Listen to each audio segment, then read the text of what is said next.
वंदितो सविसिद्धे ध्रुवमचल मनोभवं गतिं पते भोक्षामि समय पाहुड मृण्मो सुद केवली भरितम मंगलम पंच परमेष्टि मंगलम तीर्थंकरम मंगलम विश्वजिन्धर्मम मंगलम वीरशासनम मंगलम वीरशासनम।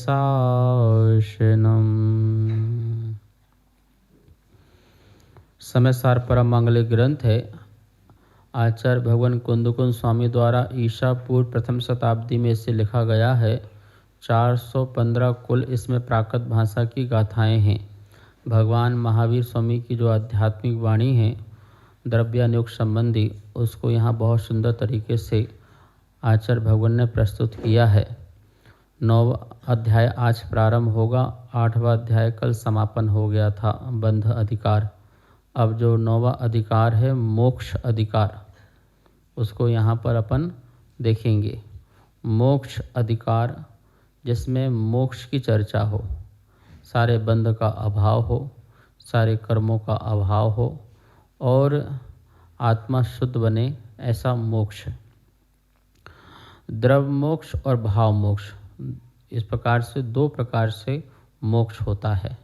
द्रव्य मोक्ष जहाँ समस्त कर्मों का अभाव होता है वो द्रव्य मोक्ष होता है, और जहाँ पर अंतरंग से भाव कर्म भी नष्ट हो जाते हैं वहाँ से वो भाव मोक्ष भी होता है। अरहंत भगवान के भाव मोक्ष तो हो गया है। क्या हो गया है? भाव मोक्ष तो उनका हो चुका है, लेकिन अभी द्रव्य मोक्ष नहीं हुआ है, इसलिए वो जीवन मुक्त संसारी हैं। ठीक है ना, मतलब कि वो अभी उनका जो संसार कहलाएगा, क्योंकि जब तक शरीर है तब तक संसार माना ही जाता है। और अभी तो उनका मनुष्य गति नाम कर्म का उदय भी चल रहा है। प्रत्येक शरीर का नाम कर्म का भी उदय चल रहा है। कौन सा? प्रत्येक की साधारण? हाँ, प्रत्येक समझना, साधारण नहीं समझना। ठीक है ना, ये प्रत्येक नाम कर्म ऐसा नहीं कि एक इंद्रिय में ही है।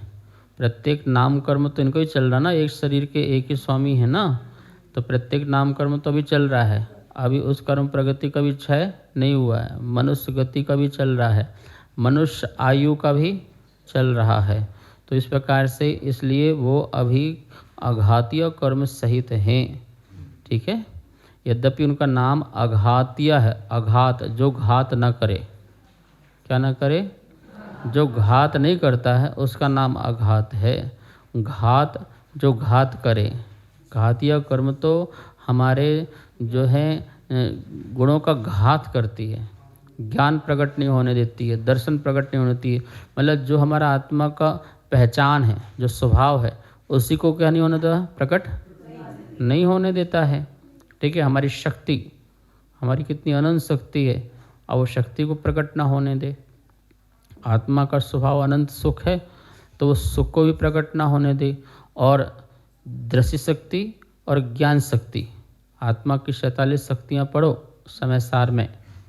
समय सार में आत्मख्याति नाम टीका है। ठीक है, अमरचंद स्वामी की।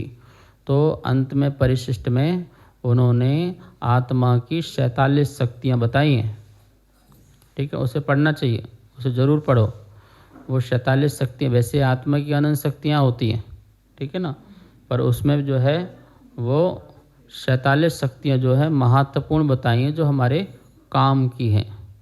जो हमारी महत्वपूर्ण शक्तियाँ हैं उनके बारे में बहुत सुंदर तरीके से चर्चा की गई है। ठीक है ना, उन्हें पढ़ना चाहिए।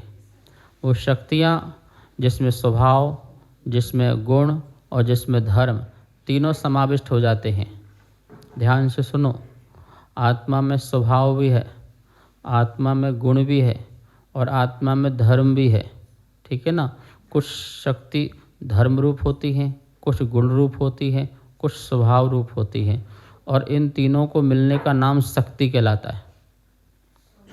स्वभाव, गुण और धर्म, इन तीनों के मिलने का नाम शक्ति कहलाती है। ठीक है ना। तो हम जो है ऐसे शक्ति संपन्न आत्मा हैं, और उसका प्रकटपन कब कैसे होगा? जब तक घातीय कर्म क्या ना हो, नष्ट को प्राप्त ना हो, क्योंकि वो हमारे अनुजीवी गुणों का घात करते हैं। कौन से गुणों का? अनुजीवी, जो मेरे चेतना के साथ निगोद में भी और हर समय, हर पल, हर क्षण रहते हैं। ऐसे मतलब मेरे जीव का अनुगामी करने वाले जो चैतन्य गुण हैं, उन चैतन्य गुणों को ही क्या करते हैं? घात करते हैं। अब देखो, एक इंद्रिय, पेड़ पौधे आदि बन गए तो चेतन होते हुए भी जड़वत हैं। यद्यपि चेतन हैं, पर चेतन होते भी कैसे हैं? जड़ की तरह हो गए। पत्थर बन गए, ये सब बन गए तो जड़ की तरह नहीं हो गया? बिल्कुल है। अब उनको कौन ज्ञान है? हिताहित का थोड़ी ज्ञान है, लाभ अलाभ का कुछ ज्ञान ही नहीं है। उन्हें अब पेड़ पौधों को संबोधन करो, उन्हें क्या समझ में आएगा? मन ही नहीं है। ठीक है ना। इतना विकास नहीं है जितना विकास ज्ञान का होना चाहिए। अब एक इंद्रिय जो जीव है, मतलब जो लब्धिया पर्याप्तक जो जीव है, निगोदिया जो जीव है, ठीक है ना, अब उसको अक्षर का अनंतवा भाग जो है, वो उसको इतना ज्ञान उघाड़ है बस। अब सोचिए, अब इतने उघाड़ के ज्ञान में क्या सोचेगा जीव? कहाँ तो इतनी अनंत अविभागी परिच्छेद शक्ति आत्मा में ज्ञान की है। केवल ज्ञान की अविभागी परिच्छेद शक्ति जब पढ़ोगे, जीव कांड आदि में ग्रंथों में पढ़ोगे, तो उसमें लिखा कितना बताया है, कितना उसका गुणित कर जाओ, गुणित करते जाओ। सबसे ज़्यादा जो है वो केवल ज्ञान की अनुभागी परिच्छेद शक्ति हुआ करती है। ठीक है ना। उसको प्रकट करना है हमें। यद्यपि अरहंत भगवान ने प्रकट किया है, केवल ज्ञान प्रकट हो गया तो प्रकट किया है। हम इस मोक्ष अधिकार में हमें ये सीखना है। कुंद कुंद स्वामी सिखाएंगे कि भाई मोक्ष की प्राप्ति कैसे होगी। वो बार बार यही जोड़ देंगे, जब तक निज पुरुषार्थ नहीं करोगे तब तक कुछ होने वाला नहीं है। आपका अपना पुरुषार्थ चाहिए, उपयोग की शुद्धता चाहिए, निर्मल परिणाम चाहिए, लक्ष्य ध्यान में केंद्रित होना चाहिए। शुद्ध ज्ञान के अवलंबन से मोक्ष की प्राप्ति होगी। किससे होगी? केवल ज्ञान की प्राप्ति जो है शुद्ध ज्ञान के अवलंबन से होगी, और सीधे जो है मोक्ष भी प्राप्त किया जा सकता है। केवल ज्ञान हो के सीधे मोक्ष भी हो जाए। तो शुद्ध ज्ञान एक अवलंबन है, एक सहारा है। कभी भी अवधि ज्ञान और मनापरय ज्ञान से मोक्ष नहीं होता है। मति ज्ञान और शुद्ध ज्ञान, जो शुद्ध ज्ञान के अवलंबन से जो है हमेशा क्या होता है, हमें ध्यान कर सकते हैं, एकाग्रता ला सकते हैं, और परम ध्यान के माध्यम से मोक्ष भी प्राप्त कर सकते हैं, केवल ज्ञान आदि को भी प्राप्त कर सकते हैं। तो आज अपन जो है यहाँ पर मोक्ष अधिकार प्रारंभ करेंगे। गाथा नंबर 288 है और 289 है। उच्चारण करेंगे। जह नाम को भी पुरुषो बंधन यम्मि चिरकाल पडिबद्धो तिव्वम मंद सहावम कालम च वियाणदे तस्य जहनवि कुड़धि छेदम न मुच्यते तेन बंधनवशो सम कालेन उबहुगुण वीणा सो नरो पावधि विमोखम। एक गाथा और है। इहि कम बंधनानम पदेशट्ठी पैडी मेव मणुभागम जानन्तो वि न मुच्यति सोचेव जदि शुद्धो।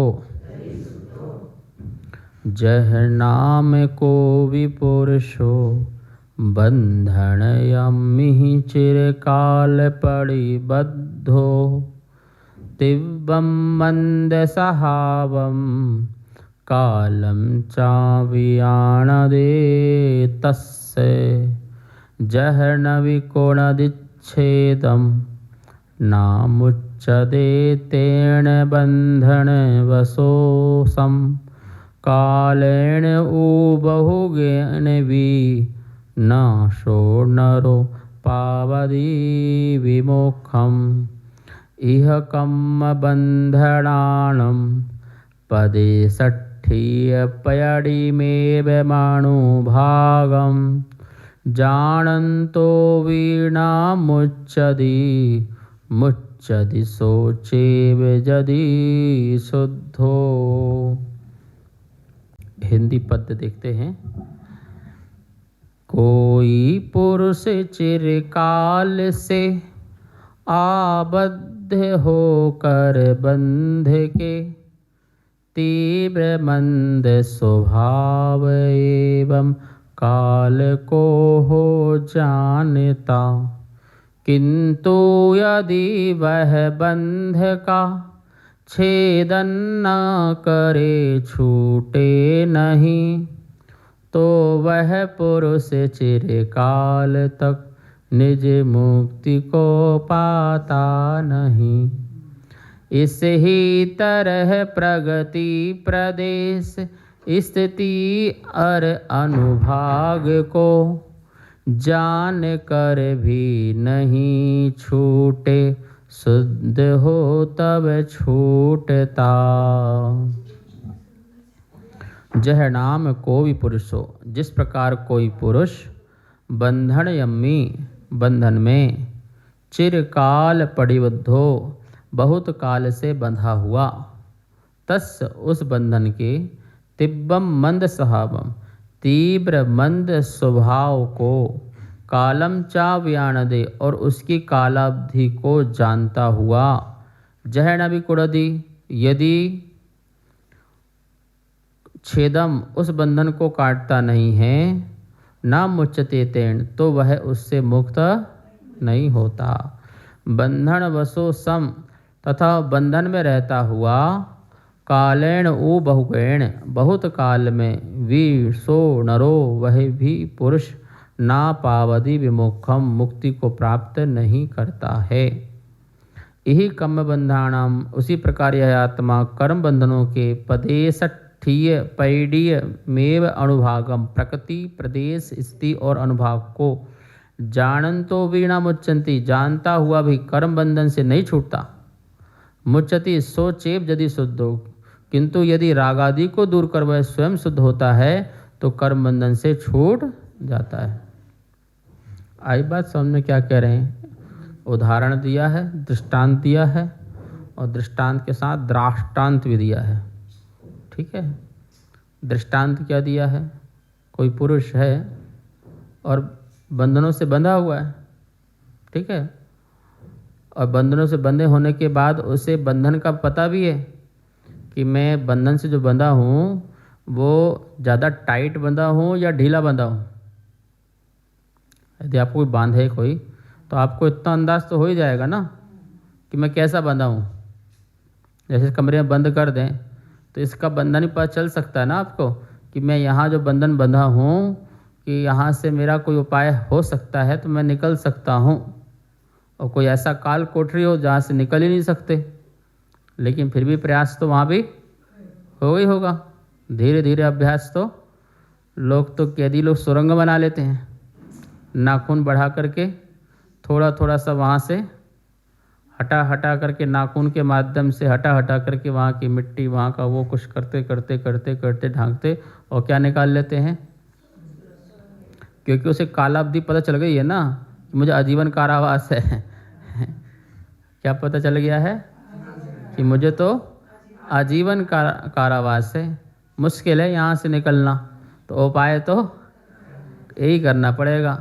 तो वो अपनी शक्ति को भी जानता हुआ और बंधनों की शक्ति को भी जानता हुआ और बंधनों की काल अवधि को भी जानता हुआ, यदि वह पुरुषार्थ न करे, वो उन बंधनों को छेदने का पुरुषार्थ न करे, तो क्या वो कभी निकल सकता है? ठीक है ना।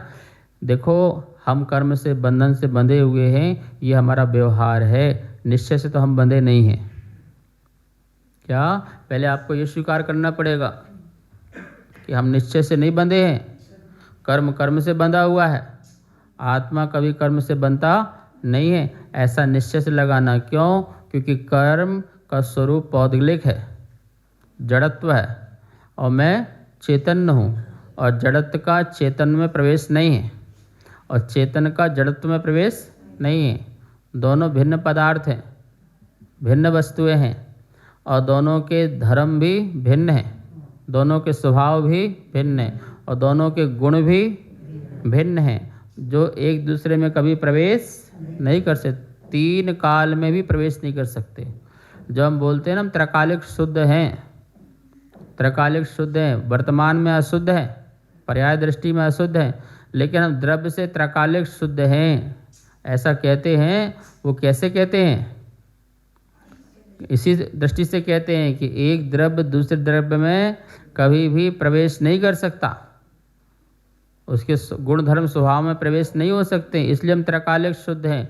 चेतना अनंत काल में भी कभी भी जड़ नहीं बनेगी, और जड़ अनंत काल में कभी भी चेतन नहीं बनेगा। इस कारण हम त्रकालिक शुद्ध हैं। कल भी थे, आज भी हैं, और आगे भी रहेंगे। अनादि काल से हम पुद्गल की संगति में रहे, और पुद्गल हमारी संगति में रहा, लेकिन दोनों में कोई परिवर्तन नहीं हुआ। क्या परिवर्तन नहीं हुआ है? हमने एक आध दो गुण छोड़ दिए हों, उसमें चले गए हों, उसने एक दो गुण छोड़ दिए हों और हम में चले आ गए हों, तो ऐसा हुआ है स्वामी जी? नहीं हुआ ना। अनादि काल बीत गए, और सुनो अनंत अनंत काल भी बीत जाए, और चलो भव्य तो मोक्ष ही चला जाए, अभव्य तो है, अभव्य तो दूर अनदूर, भव्य तो संसार में ही रहेगा ना।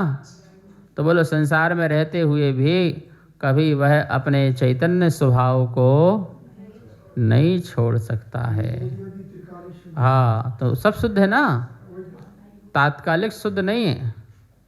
त्रकालिक और तात्कालिक में दोनों में अंतर है ना। स्वभाव से तो हमारा स्वभाव चैतन्य है, इसलिए हम शुद्ध हैं।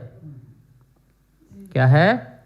हमारा जानना देखना कभी बंद नहीं हो सकता, क्योंकि ये हमारा असाधारण गुण है, और ये सब चेतन में ही पाया जाता है, अचेतन में कभी नहीं पाया जा सकता।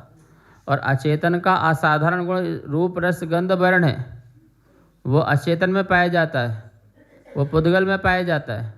ठीक है, वो उसका असाधारण धर्म है, और वो हमारे में कभी प्रकट नहीं हो सकता है। दोनों अलग हो गए ना। कोई वस्तु अपने असाधारण गुण को कभी भी परिवर्तित नहीं कर सकता, और कर ले तो वस्तु का अभाव, और वस्तु का अभाव तो संसार का अभाव, सारे जीव का अभाव हो जाए, सारे पुद्गल का अभाव हो जाए, सारी सृष्टि का अभाव हो जाए। होगा नहीं होगा? हो जाएगा। एक समय ऐसा भी तो आएगा, फिर सारे चेतना सब पुद्गल हो जाएंगे, और सारे पुद्गल चेतन हो जाएंगे, तो संसार में बचेगा क्या? अरे संसार का विकास बिना जीव के नहीं होता। क्या? बिना जीव के संसार का विकास नहीं है। ये पृथ्वी, ये जल, ये अग्नि, ये वायु, वनस्पति अपने आप नहीं बनने वाली जब तक जीव ना हो। क्या ना हो? हाँ, अपना शरीर ऐसे बन गया है क्या? बोलो, जीव के संयोग से तो बना शरीर। ये पुद्गल के परमाणुओं में परिवर्तन की शक्ति थी, लेकिन उसमें निमित्त रूप से जीव रहा, तभी ये शरीर परिवर्तित हुआ। ठीक है, साइंस जो है कितनी भी तरक्की कर ले, पर नेचुरल पदार्थों को बना नहीं सकता। सारे जितने भी साइंटिस्ट लोग हैं, एक बूंद की खून बना के बता दें, एक बाल बना के दिखा दें, ये बाल है, ये बाल बना के दिखा दें, एक ताकत नहीं है। ये ताकत सिर्फ जीव में है। किसमें है? जीव का परिणमन, उसकी शक्ति लगती है। शरीर पुद्गल की शक्ति तो है ही है उस रूप परिणमन होने की, पर उसमें निमित्त कौन है? जीव है। ये नैमित्तिक है। शरीर क्या है? नैमित्तिक है, और जीव उसमें निमित्त होता, उसकी शक्ति का परिणमन होता है, तो ये चीज़ें बनती है। यद्यपि निश्चय से जीव बनाने वाला नहीं है, लेकिन व्यवहार से जीव भी बनाने में, तो ये पृथ्वी, ये पत्थर, ये कौन बना देगा? कैसे तैयार होगा? जीव का अपना निशक्ति का प्रणमन चलता है, फिर पुद्गल का उसमें प्रणमन होता है, फिर वो वस्तु बन करके तैयार होती है। आई तो ये कहना चाह रहे हैं कि त्रकालिक शुद्ध तो प्रत्येक द्रव्य है, जीव मात्र नहीं है। क्या है? हाँ, जीव मात्र नहीं है, त्रकालिक। और अब अपन 4 द्रव्य तो शुद्ध ही मानो, त्रकालिक भी है, तात्कालिक भी है, परमानेंट शुद्ध है। धर्म अधर्म आकाश और उनमें तो अर्थ क्रिया कार्यत्व चल ही रहा है, ठीक है ना। जब 2 पदार्थों में झंझट है बस, जीव और, इसलिए पूज्यपाद स्वामी को बोलना पड़ा, भैया सब खत्म करो, तत्व का सार यही है, जीवो अन्यः पुद्गलश्चान्यः इत्यो तत्व संग्रह। इष्टोपदेश पढ़ लो, अंतिम गाथा पढ़ लो। जीवो अन्यः पुद्गलश्चान्यः, जीव अलग है, पुद्गल अलग है, बस यही सारा द्वादशांग का, यही समझाने के लिए भगवान इतना हमें बोल गए, आचार्य लोग लिख गए। तो सुनो, तो ये जीव जो है अपने त्रकालिकपन से शुद्ध होते हुए भी वर्तमान में पर्याय में अशुद्ध है, तो हमें पुरुषार्थ पूर्वक उस अशुद्धता को दूर करना है। और वो तभी होगा जब ये अपनी निशक्ति को स्वीकार करे कि नहीं, मुझ में ऐसी शक्ति है। तो आप ये बात ध्यान रख के रखना पे सबसे पहले श्रद्धान में ही लाना कि नहीं, मैं कर्मों से नहीं बंधा हूँ। क्या? मैं कर्मों से नहीं बंधा हूँ। कर्म कर्म कर्म हिताबंधी पढ़ो, कर्म कर्म का हित चाह रहे हैं, वो उससे बंधे हुए हैं। हम निश्चय से हम नहीं बंधे, हम तो भिन्न थे, अन्न है। क्या है? भिन्न नहीं है, क्या है? अन्न है। कुंदकुंद स्वामी ने अन्न बोला। अन्न क्यों? तो स्वरूप के माध्यम से, उसका दोनों का स्वरूप क्या है? अलग अलग है। अभी तो हम दोनों अभिन्न हैं। जीव पुद्गल कैसा है? अभिन्न है, लेकिन दोनों अभिन्न होते भी अन्न अन्न है। बात समझ आ रही क्या कहना चाह रहा हूँ? दोनों अभिन्न होते हुए भी कैसे है? अन्न अन्न है। क्यों? क्योंकि एक चेतन है और एक जड़। तो स्वरूप की दृष्टि से दोनों कैसे हैं? अन्न अन्न है। तो व्यवहार से हम बंधे हुए, क्या हुए हैं? व्यवहार से बंधे हुए हैं। जैसे गाय को रस्सी से बांधो, तो रस्सी से बांधना ये व्यवहार है। क्या है? निश्चय से गाय रस्सी से नहीं बंधी। ना 3 काल में कोई गाय को रस्सी से बांध सकता है, और कोई हो तो आ जाना बताने कि महाराज हम बांध सकते हैं। पूरी दुनिया भी इकट्ठी हो जाएगी ना, तो गाय को कोई भी रस्सी से बांध नहीं सकता। क्यों? क्योंकि रस्सी को रस्सी से बांधते हैं। क्या बांधते हैं? बताओ अम्मा वालों। गाय को कहाँ बांधा? एक रस्सी को दूसरी रस्सी से गांठ बांधा है। तो क्या बांधा है? किसको किससे बांधा? रस्सी को रस्सी से। पुद्गल पुद्गल से बंधेगा, ठीक है ना। जीव से कैसे बन जाएगा? जीव अमूर्तिक है, तो मूर्तिक है, बंधे नहीं सकते हैं, नहीं बन सकते हो। तो वो क्या है? यद्यपि जीव ने भी अपना स्वभाव च्युत किया है, लेकिन फिर भी व्यवहार से हम यही कहते हैं कि देखो गाय बंधी हुई है, कैदी बंधा हुआ है, ठीक है। गाय को बांधना हो तो एक रस्सी और एक गाय की गर्दन लेना पड़े, गाय तो मरी जाएगी, है, तो उससे नहीं बांध सकते हो। व्यवहार से कथन होता है। ऐसे ही भगवान ने बताया कि भाई मैं तो बंधा कहाँ हूँ, बंधा कहाँ हूँ। कुछ जानवर ऐसे होते हैं, इनको बांध करके निकाल दो तब भी वो बंधा मानते अपने आप को, है। ये ऊँट होते हैं, ऊँट राजस्थान में, उन्हें क्या करते हैं, कैसे बांधते हैं? वो आता ऐसे हाथ घुमाता है, वो बैठ जाता है और थोड़ा खुट खुट खुट खुट करता है, तो वो सोचता है कि उस खूंटे से मुझे बांध दिया है, और सुबह बोलो चलो तो चलेंगे नहीं वो, जब तक वही दोबारा प्रक्रिया नहीं करोगे, ऐसे हाथ से खोलने की प्रक्रिया नहीं करोगे, और वो खटखट की आवाज़ नहीं करोगे, अब उन्हें लगेगा कि हाँ हम खुल गए हैं, जबकि बंधे नहीं हैं, जबकि रस्सी से बंधे नहीं हैं। लेकिन उनको इस प्रकार से भ्रम है कि हम क्या हुए हैं, बंधे हुए हैं, हमें कोई बांध नहीं सकता, हम भ्रम से बंधे हैं। जैसे ये बंदरों को पकड़ते हैं जंगल में, कैसे पकड़ते हैं? एक मटकी ली, उसका छोटा सा सुराही होता है, छोटा सा छेद होता है, अंदर चने डाल दिए और उसने हाथ डाला तो हाथ चने भर लिया और ऊपर लाते ही क्या हो गया, फंस गया। अब वो सोचता है मटकी ने मुझे पकड़ लिया, और वो आता है पकड़ के ले जाता है। वो छोड़ने का प्रयास करवाता है, लेकिन वो ये नहीं समझ पा रहा कि भाई पकड़ा तो मैंने हूँ, मुट्ठी खोल दे तुरंत बाहर आ जाए। पर उस दिमाग में उसके क्या है, इस मटकी ने मुझे पकड़ रखा है। और क्या होता है फिर, बन जाता है पराधीन। फिर बंदर का नाच नचवाते हैं वो लोग, पैसे कमाते हैं, ऐसे पकड़ के ले जाते हैं छोटे छोटे बच्चों को, ठीक है ना, फिर सिखाते रहते हैं। कहने का मतलब है कि जब तक हम ये स्वीकार नहीं करेंगे हम बंधे नहीं हैं, ठीक है ना, और जो कुछ भी व्यवहार से है उसे हम तो यूँ चुटकी में अलग कर देंगे, एक क्षण मात्र में क्या कर देंगे, अलग कर देंगे। इतनी शक्ति रखते हैं, इतनी हम शक्ति रखते हैं। ये जो हमारे अंदर जो विकार आ रहे हैं, ये विकार तभी तक है जब तक हम अपने स्वभाव को जागृत, जिस दिन स्वभाव को जागृत किए ये विकार भागते नजर आएंगे। क्या होंगे, मेरे स्वभाव के सामने ये टिकने वाले नहीं हैं। सुनो, हाँ, कि विश्वास है विकार मेरे शीघ्र ही मिट जाएंगे, मेरे स्वभाव के सामने क्षण भर भी टिक न पाएंगे।